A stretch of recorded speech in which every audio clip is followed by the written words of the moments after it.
નમસ્કાર, VTV news સાથે હું છું જોહીસ। જે રીતે વડોદરા શહેર નજીક આવેલા ભીમપુરા પાસેના અખંડ ફાર્મ હાઉસમાં શુક્રવારે રાત્રે દારૂની મહેફિલ ચાલતી હોવાની જિલ્લા પોલીસને બાતમી મળી હતી, જેને પગલે 50 થી વધુ પોલીસ કર્મચારીઓ રાત્રે 10:30 વાગ્યાના અરસામાં દરોડો પાડ્યો હતો। પોલીસે ફાર્મ હાઉસમાં એન્ટ્રી કરી ત્યારે 200 થી વધુ લોકો ત્યાં હાજર હતા, જેમાં 70 જેટલી મહિલાઓ પણ હતી। પોલીસે તપાસ કરતા 10 થી 15 પેટી વિદેશી દારૂ મળી આવ્યો, તેમજ મોટા ભાગના લોકો નશાની હાલતમાં હોવાનું પ્રાથમિક તપાસમાં જણાયું, જેને પગલે પોલીસે તમામની અટકાયત કરી દારૂનો જથ્થો કબજે કર્યો હતો। મહેફિલમાં પોલીસે પાડેલા દરોડામાં પકડાયેલા પૈકી મોટા ભાગના ઉદ્યોગપતિઓ, વેપારીઓ સહિતની નામાંકિત હસ્તીઓ હોવાનું પણ બહાર આવ્યું। જો કે પોલીસ કાર્યવાહીમાં વ્યસ્ત હોવાથી નામ જાણી શકાયા નહોતા। પોલીસે આ અંગે દારૂબંધીના સુધારેલા કાયદા અનુસાર ગુનો નોંધી આગળની તપાસ હાથ ધરી। પોલીસે દરોડો પાડતા હાઈફાઈ પાર્ટીમાં સન્નાટો છવાઈ ગયો। પોલીસે મોડી રાત્રે પંચનામું કરવાની કાર્યવાહી હાથ ધરી। ઉદ્યોગપતિ જીતેન્દ્ર શાહની પૌત્રીની સગાઈ નિમિત્તે તેમની માલિકીના ફાર્મ હાઉસમાં આ મહેફિલનું આયોજન કરવાનું પોલીસની પ્રાથમિક તપાસમાં સપાટી પર આવ્યું હતું। ત્યારે આ જે રેડ પડી છે તેને લઈને ખાસ એક સવાલ એ પણ ઉભો થાય કે જે રીતે ગુજરાતમાં દારૂબંધી છે અને હવે તો તેનો કડક અમલ આવી ગયો છે, તેમ છતાં પણ આટલા મોટા પ્રમાણમાં દારૂની રેલમછેલ અને હાઈફાઈ પાર્ટી શા માટે? કાયદો કેટલો લોકોને અસર કરે છે તે પણ એક મહત્વનો સવાલ બની રહે છે। આ તમામ સવાલો સાથે અમારી સાથે અલ્પેશ ઠાકોર જોડાય છે, ઓબીસી નેતા। અલ્પેશજી, સ્વાગત છે આપનું। જે રીતે આપણે વાત કરીએ, વડોદરાની ખાસ આ રેડ પડી છે, અચાનક પોલીસે બાતમી મળીને આટલા બધા લોકો, 200 જેટલા લોકો તેમાંથી મળી આવ્યા। થોડા દિવસો પહેલા જ કાયદો આવ્યો કે ખાસ જે દારૂબંધી છે તે હવે વધુ અમલમાં લેવામાં આવશે, કોઈ પણ વ્યક્તિ હવે હાઈવે ઉપર પણ દારૂ નહીં વેચી શકે, ઘણા બધા કાયદા આવ્યા। શું લાગે છે ગુજરાતની જનતાને આ કાયદો આ પાર્ટી ઉપરથી કેટલો અસર કરે છે?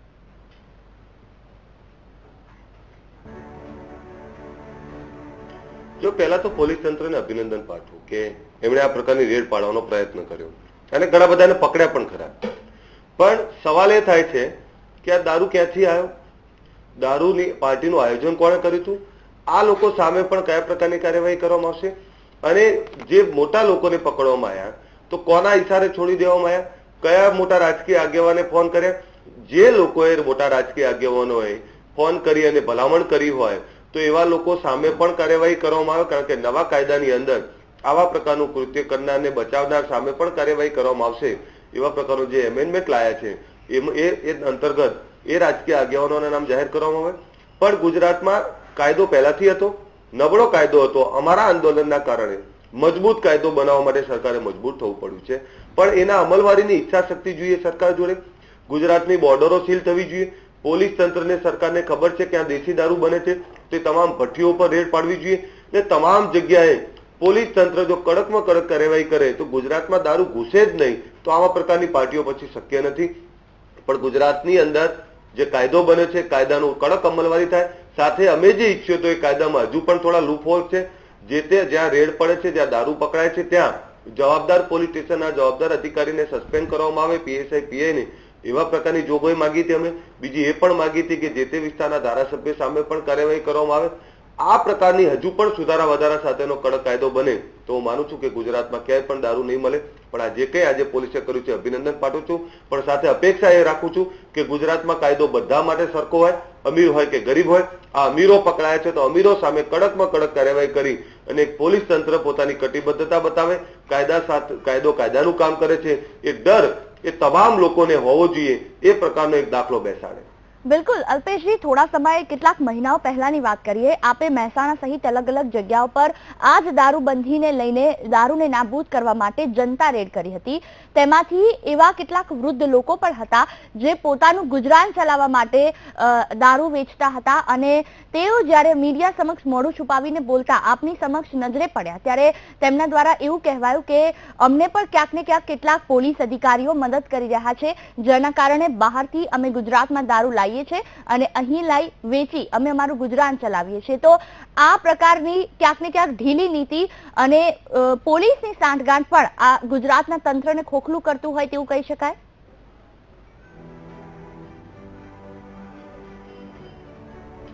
પેલા મને કહો, એક પરિવાર કાળી મજૂરી કરી અને પૈસા કમાઈને લાવે છે અને એક એવી જગ્યાએ જાય છે જ્યાં ઝેર મળે છે અને ત્યાં આખું પરિવાર બરબાદ થાય છે. એક વ્યક્તિ આવા પ્રકારનો વેપલો, આવા પ્રકારની અસામાજિક પ્રવૃત્તિ કરતો હોય, એના ધંધા રોજગારની ચિંતા કરવામાં ક્યાં સુધી આપણે આપણી વિચારધારાને આનંદ પહોંચાડ, ક્યાં સુધી આ વિચારે રાખીશું? એક વ્યક્તિ દારૂનો બુટલેગર દારૂ વેચે છે, એની નીચે 100 થી 500 પરિવારો બરબાદ થાય છે. 100 થી 500 પરિવારની ચિંતા કરવી પડશે. જેમ 100 થી 500 પરિવારો કાળી મજૂરી કરે છે તો એ બુટલેગરે કાળી મજૂરી કરવી પડશે. એની ચિંતા કરવાના બદલે આપણે વ્યવસ્થા જે કરી છે, વ્યવસ્થાની સાથે બુટલેગરો કોઈ પણ હોય એની સામે કડકમાં કડક કાર્યવાહી થવી જોઈએ. અને એવા લોકો સામે સરકાર વૈકલ્પિક વ્યવસ્થા કરે રોજગારની, તો હું માનું છું કે એ પ્રકારની વ્યવસ્થા કરવાથી, આવા પ્રકારનો વેપલો કરવાથી લોકો દૂર ભાગશે. પણ સ્પષ્ટ માનું છું, એક વ્યક્તિ દારૂ વેચે એનું ઘર ચલાવવા કરતા 500 પરિવાર બરબાદ થાય છે, હું એની ચિંતા કરું છું. ગુજરાતમાં હજુ કહું છું, જો મને એક જ દિવસ તો મુખ્યમંત્રી બનાવવામાં આવે તો ગુજરાતમાં દેશી, ઇંગ્લિશ કે હુક્કાબાર એવો કડક કાયદો બનાવી દઉં, એવી કાર્યવાહી કરું કે 100 વર્ષ સુધી ગુજરાતમાં ક્યાંય ટીપુ દારૂ ના મળે. બિલકુલ, એટલે આપ માનો છો કે ક્યાંક ને ક્યાંક જે રીતે આપે પહેલા જનતા રેડ કરી હતી તેવી જ રીતે આપના જેવા કોઈ આગેવાન જો ફરી એકવાર વારંવાર દિવસે ને દિવસે આ રીતે જનતા રેડ કરશે તો સમગ્ર ગુજરાતમાંથી ક્યાંય પણ દારૂ નહીં રહે. અને બીજી મહત્વની વસ્તુ એ કે જે પણ પોલીસ આમાં સાંઠગાંઠમાં જોડાયેલી હશે તે બહાર આવશે અને પોલીસનું કામ પણ જો જનતા સમજી જશે તો આસાન થઈ જશે. ખાસ કરીને વાત કરીએ ગઈકાલની રેડનું, રાત્રે જે વડોદરામાં પડી તેમાં ખાસ તમામ મોટા માથા હતા, ઉદ્યોગપતિઓ કહો કે કોઈ પણ લોકો કહો, તમામ લોકો ત્યાં હતા હાજર. તો હવે આ લોકો પર કેવા પ્રકારની કાર્યવાહી થશે? જે પ્રમાણે કાયદો અમલમાં મુકાયો છે તે પ્રમાણે મહિલાઓને પણ જામીન પર મુક્ત કરી દેવાય છે હાલ, તો તેમના વિરુદ્ધ પર કેવી કાર્યવાહી થશે?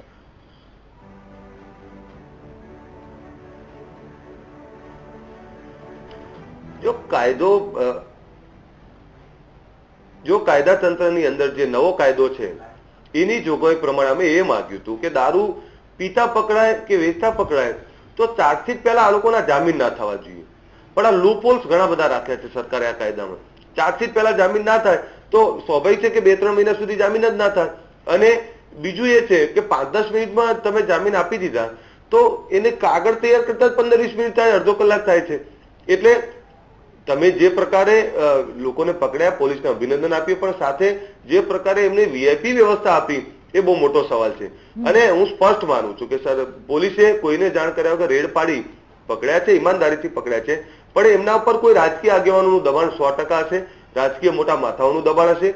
તો એ જે કઈ રાજકીય આગેવાનો હોય, જે કઈ મોટા માથાઓ જેમને ભલામણ કરી હોય, એ તમામના નામ દાખલ કરીને એમની સામે પણ અમને બચાવવાનો પ્રયત્ન કરવાની કલમો નાખી અને બધા જ સામે કાર્યવાહી, કડકમાં કડક કાર્યવાહી થાય. પણ અત્યારે તો તમામ લોકોને એવું લાગે છે કે મોટા માથાઓ છે એટલે છૂટી જશે, પણ પોલીસ તંત્ર અને કાયદા તંત્ર અને સરકારી તંત્ર જોડે એક દાખલો બેસાડવાનો એક નવો પ્રસંગ છે અને એમાં કડકમાં કડક કાર્યવાહી તમામ પ્રકારના નવા કાયદા પ્રમાણેની કરે તો હું માનું છું કે આવા પ્રકારના ગુના કરતા આવનારા સમયમાં લોકો અચકાશે, રોકાશે અને ડરશે. બિલકુલ, એક ઓબીસી નેતા તરીકે આપનું શું માનવું છે કે હવે એક સામાન્ય નાગરિક આ તમામ વસ્તુઓ જોયા પછી કાયદાને અમલમાં લાવવા માટે શું કરવું જોઈએ? અને ખાસ ઓબીસી ના આપ નેતા છો એ સહિત આપના કેટલાક કાર્યકરો પણ છે, તેઓ પણ દારૂબંધી કરવા માટે કયા કયા પ્રયાસો કરશે?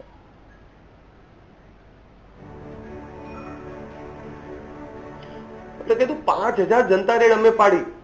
છેલ્લા 2 વર્ષની અંદર અમે 5000 જનસભાઓ કરી, એક ગામડાઓની અંદર મુવમેન્ટ લાયા, 3000 ગામડાઓમાં સંપૂર્ણ દારૂબંધી લાવી દીધી. અને આ બધું કર્યા છતાં અમને જે તકલીફ પડી એનું તકલીફનું મુખ્ય કારણ હતું ભ્રષ્ટ અધિકારીઓ અને મોટા રાજકીય નેતાઓની મિલીભગત. આ હપ્તાઓ માત્ર પોલીસ નહીં લેતી, રાજકીય નેતાઓ લે છે, તમામ ધારાસભ્યો, તમામ સંસદ સભ્યો હપ્તા લે છે. આ સ્પષ્ટ કહું છું વીટીવી ની અંદર કે મોટા રાજકીય આગેવાનો, ધારાસભ્યો, સંસદ સભ્યો, મંત્રીઓ હપ્તા લે છે. હપ્તાની નીતિ ચાલે છે. આ લોકો હપ્તા લેવાનું બંધ કરી દે તો પોલીસે હપ્તા નહીં લે, એટલે પોલીસ અને રાજકીય નેતાઓ હપ્તા લે છે. આમની હપ્તાખોરી બંધ થવી જોઈએ. અને જે પ્રકારે અમે આંદોલન ચલાવ્યું, અમારી બીકના કારણે, પ્રજાની બીકના કારણે, અમારા આંદોલનની ડરના કારણે સરકારે કાયદો બનાવવો પડ્યો. એમની ઈચ્છા શક્તિ હોવી જોઈએ. ઈચ્છા શક્તિ ગુજરાતમાં દારૂબંધીનો કડક અમલ, ગુજરાતના યુવાનોને નશાખોરીમાંથી મુક્ત કરવાની, એની ઈચ્છા શક્તિ એમની હોવી જોઈએ. નથી દેખાતી. જ્યાં સુધી રાજકીય નેતાઓની અને અધિકારીઓની ઈચ્છા શક્તિ ના દેખાય ત્યાં સુધી અમલવારી કરવી બહુ અઘરી છે. એટલે અમારી સ્પષ્ટ માંગણી છે કે સરકાર કટિબદ્ધ બને.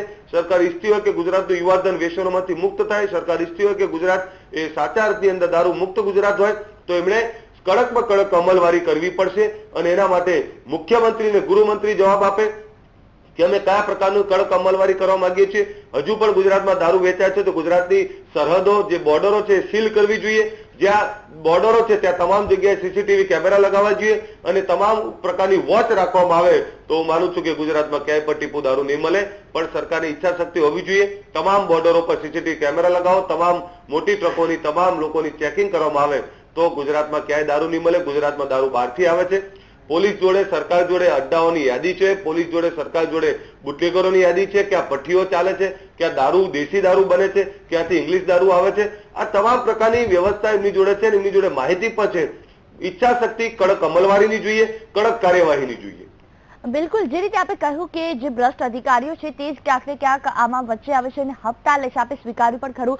આપની પણ જનતા રેડમાં કેટલાક નામ બહાર આવ્યા હતા. આપે ક્યારે પણ આ બાબતને લઈને ઉચ્ચ અધિકારીઓને કે અન્ય કોઈ રાજકારણીઓને ફરિયાદ કરવાનો પ્રયત્ન નથી કર્યો?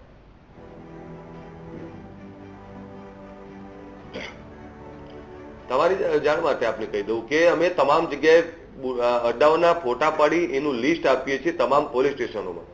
પોલીસ કોઈ કાર્યવાહી નહીં કરતી. જે તે વખતે હું જાતે 1000 અડ્ડાઓનું ખાલી મહેસાણા જિલ્લાના એકલા 1000 અડ્ડાઓનું 998 અડ્ડાઓનું લિસ્ટ લઈ અને વિધાનસભામાં ગયો. જ્યાં મેં મુખ્યમંત્રીશ્રીને હાથમાં લિસ્ટ આપ્યું, જ્યાં મેં વિરોધ પક્ષના નેતાને લિસ્ટ આપ્યું. નવાઈની વાત કહી દઉં, કોઈ જ કાર્યવાહી નથી થઈ. આ વાસ્તવિકતા છે. કોઈ જ કાર્યવાહી એમણે ના કરી. જો મુખ્યમંત્રી અને વિરોધ પક્ષના નેતા આ બાબતમાં કોઈ ગંભીર ના હોય તો રાજનીતિક મુદ્દો ખાલી બનાવે છે, બોલે છે. આ એ જ નેતાઓ છે જે ચૂંટણીઓની અંદર દારૂ વેચીને ધારાસભ્યો બન્યા છે. આ એ જ નેતાઓ છે જે ચૂંટણીઓની અંદર દારૂ વેચીને સરકાર બનાવી છે. એ જ નેતાઓ પાછા સુફિયાની વાતો કરે છે કે ગુજરાતમાં દારૂ ના વેચાવો જોઈએ, આક્ષેપ પ્રતિ આક્ષેપ કરે છે. પણ આ તમામ લોકો દારૂ વેચવાનો ધંધો કરે છે, તમામ રાજકીય નેતાઓ કરે છે અને એમને સે આપે છે પોલીસ અધિકારીઓ, એમને સે આપે છે બુટલેગરોને. એટલે બુટલેગર ફૂલે ફાલ્યો છે. તો એના કારણમાં એ છે કે પોલીસ અધિકારી અને રાજકીય નેતાઓ મિલી ભગતથી આ બુટલેગરોને છાવરે છે અને એમને પ્રોત્સાહિત કરે છે. બિલકુલ, તો આપના મતે હવે એવી કઈ કાર્યવાહી થવી જોઈએ? કડક કાયદો તો અમલમાં આવી ગયો, પરંતુ લાગે છે કે કાયદો હવે ક્યાંક ને ક્યાંક અસર નથી કરી રહ્યો અને હજુ પણ કદાચ તેને અસર થતા ઘણી વાર થશે. તો આપના મતે હવે શું માનવું છે કે ખાસ કરીને જે અધિકારીઓ છે, સામાન્ય જનતા છે, તેમણે હવે આગામી સમયમાં કેવું પગલું ભરવું જોઈએ અને આગામી સમયમાં ખાસ કેવા પ્રકારના એવા નિયમો બનાવવા જોઈએ જેનાથી આ જે તમામ પરિસ્થિતિ છે તે ઊભી જ ન થાય?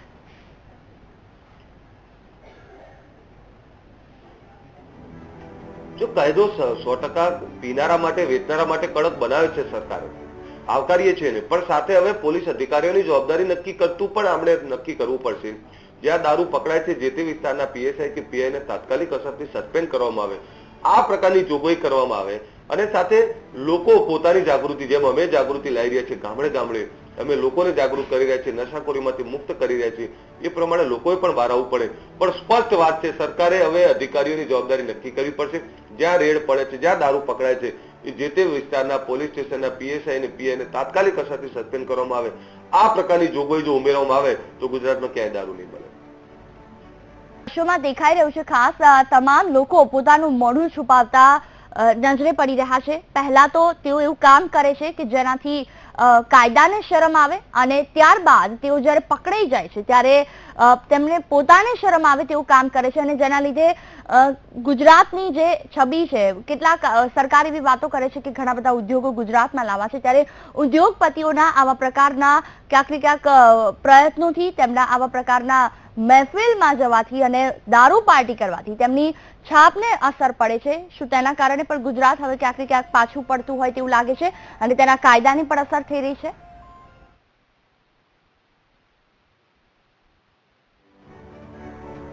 એક તો એ કહી દઉં કે જયારે આવા પ્રકારની પાર્ટી કરતા કોઈ પકડાય છે એટલે મોં સંતાડીને જતા હોય છે, રૂમાલ ઓઢીને જતા હોય, દુપટ્ટા ઓઢીને જતા હોય, તો શરમ લાગે એવા કામ શું કરવા કરતા હશે? આ ગુજરાતની અંદર દારૂ પીવો અને દારૂ વેચવો એ શરમજનક બાબત છે. તો આવા પ્રકારના વેપલાઓ કે આવા પ્રકારનું કૃત્ય લોકો શું કરવા કરતા હશે? એટલે 2-5 ઉદ્યોગપતિઓ જે પોતાને સાચવવા માટે કદાચ જો ગુજરાતમાં દારૂબંધી હળવી કરવામાં આવી હોત તો ગુજરાતની અંદર દ્રોહ કરવામાં આવ્યો હોત. અને આવા પ્રકારનું કૃત્ય કરતા હોય એવા લોકોને કહેવા માંગુ છું, દારૂથી કઈ જ ના મળે, દારૂથી નાશ જ મળે. દારૂ પીવાથી આવનારી પેઢીને તમે શું નશાખોરી જીવન આપવા માંગો છો? એટલે તમામ લોકોને વિનંતી કરું છું કે આવા નશાના વેપલાવથી દૂર રહો. દારૂથી દૂર રહો. દારૂથી કઈ ના મળે, દારૂથી કિડની ને લીવર બગડે, દારૂથી પોતાનું પરિવાર બરબાદ થાય, દારૂથી મોત મળે. એટલે આવા પ્રકારની જે કઈ લોકો નશાખોરી કરતા હોય તમામ લોકોને અપીલ એટલી જ કરું છું, નશાથી દૂર રહો અને પોતાની જાતની રક્ષણ કરો, પોતાના પરિવારનું રક્ષણ કરો અને નશાથી દૂર રહીને પોતાનો ને પોતાના પરિવારનો વિકાસ કરો. બિલકુલ અલ્પેશજી, તકલીફ ગમે તેટલી થાય પરંતુ પોતાના શોખને ક્યારે બાજુ પર નહીં મૂકવાનો. આ પ્રકારનો વિચારધારા હંમેશા આવા ઉદ્યોગપતિઓની અને ધનવાન લોકોની રહી છે. કાયદો પોતાનું કામ કરે પરંતુ તેઓ પોતાનું કામ ક્યારેય નહીં છોડે. આ જ વિચારધારાને તેમને દારૂબંધી નથી થવા દેતું, દારૂ નથી છોડી શકતા અને તેના કારણે જ આ પરિસ્થિતિ ઉદ્ભવે છે. તો પછી તેના માટેના રસ્તા કયા કયા જેનાથી દારૂબંધી પર જતી રહે અને તેમને પણ જે છૂટછાટ જોઈતી હોય તે મળી શકે?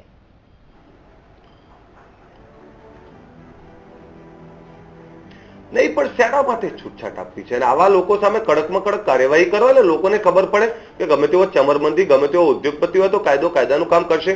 આમની સામે કડકમાં કડક કાર્યવાહી થવી જોઈએ ને એનો દાખલો સરકારે બેસાડવો પડે. આવા લોકો સામે પણ કડક કાર્યવાહી કરીને પરમિટો આપવાના જે વેપલા ચાલે છે એ પરમિટો પણ ના આપવી જોઈએ. અને 5 સ્ટાર હોટલોમાં જે દારૂ વેચાય છે, ગુજરાતની અંદર ક્યાંય પણ 5 સ્ટાર હોટલ દારૂ શું કરવા આપવો છે તમારે? દારૂ તમામ જગ્યાએ બંધ કરી દો, હોટલોમાં પણ બંધ કરી દો. એટલે આ પ્રકારનું જો બંધ થઈ જશે કલ્ચર તો 100%, કારણ કે અમીરના એકના દારૂ પીવાથી આપણે બીજા બધા ઉપર અસર થતી હોય તો આ દારૂ હુક્કાવાળા બધું બંધ કરો. આ નશાખોરીથી ક્યારે કઈ ના મળે. એટલે એ પ્રકારનો એક દાખલો સરકારે બેસાડવો પડશે ને એવા મોટા ઉદ્યોગપતિ હોય તો એમની માટે પણ કડકમાં કડક કાર્યવાહી કરી અને દાખલો બેસાડવો પડે. બિલકુલ, આપ તમામ બાબતે જાણકારી આપી તે બદલ આપણો